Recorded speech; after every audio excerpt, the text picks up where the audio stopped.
This video will show you how to back prime when you already have a secondary set hanging at your patient's bedside.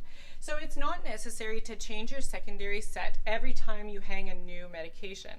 The reason being is we can do a back prime to clear out the tubing, which is what I'm going to show you in this video. So I've come to my patient's room with my new mini bag that needs to be hung.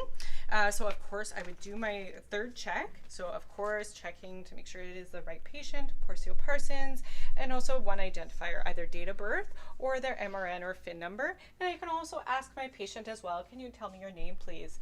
Porcio Parsons, perfect. And can you tell me your date of birth please? Perfect, thank you.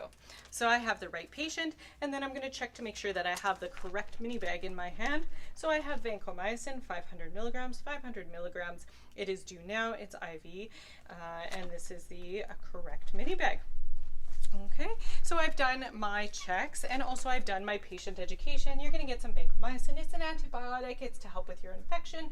It can cause a bit of a rash. It may cause some wheezing or shortness of breath. So you make sure that you let me know if you have any of these side effects. Are you okay receiving this medication? And the patient will hopefully consent that they are okay receiving this medication. I would also, of course, want to make sure that the IV is good, seems to be patent, it's not painful, I'm not getting any downward occlusion alarms, the patient is not complaining, and also that there's no swelling, no leakage, okay, and no bruising. The other thing as well, I also want to check to make sure that the infusion is running at the correct rate. So checking my MD orders, this is normal saline, perfect, and it is running at 25 mLs an hour, which is what is prescribed. Also too, of course, make sure you check your compatibility, that your new mini bag is compatible with what is running in your primary, and your PDM will tell you that as well. Okay. So now because we have a secondary set already here, and this is good for 4 days or 96 hours, so you can see it's labeled, so I know when I need to change it next. If your patient is on a lot of piggyback or secondary medications, it doesn't make sense to keep changing this tubing, so we keep reusing it. So what I'm going to do is I'm going to do a back priming, and you'll remember we did back priming before when we had a brand new set.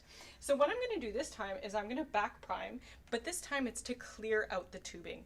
So I'm going to put the tubing and the bag lower, and I'm going to flip it upside down, and this is almost going to be my garbage bag now because it's going to go right into the garbage after. I'm going to open up the clamp, and you might remember from back priming before, it's going to pull from our primary, so you can see it flowing, and it's going to flow right back. The pump has no idea that I'm doing this, and you can see it's going to start to fill up my mini bag, okay, the garbage bag now. Okay, when I'm happy that this tubing is all clear of the old medication, and the old medication is now inside this mini bag, I can take this off. Okay, so you'll just kind of have to eyeball it. I'd say maybe about 10, 20 mLs should be sufficient, just a little bit into your mini bag. Okay, so we'll clamp that, and then we'll take that off. Okay, and you would dispose of that. Okay, and then we have our new mini bag that we're going to hang.